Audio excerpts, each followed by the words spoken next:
Can you mess up the paint on your car if you hold the pressure washer too close? Let's see.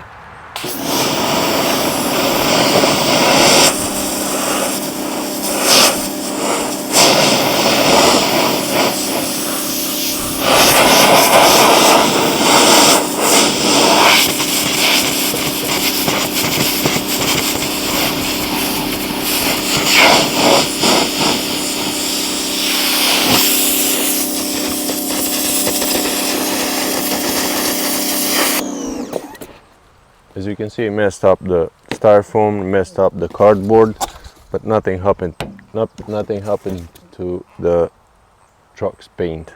I don't recommend trying this at home. This was a 2100 psi pressure washer, and that's it for today's video.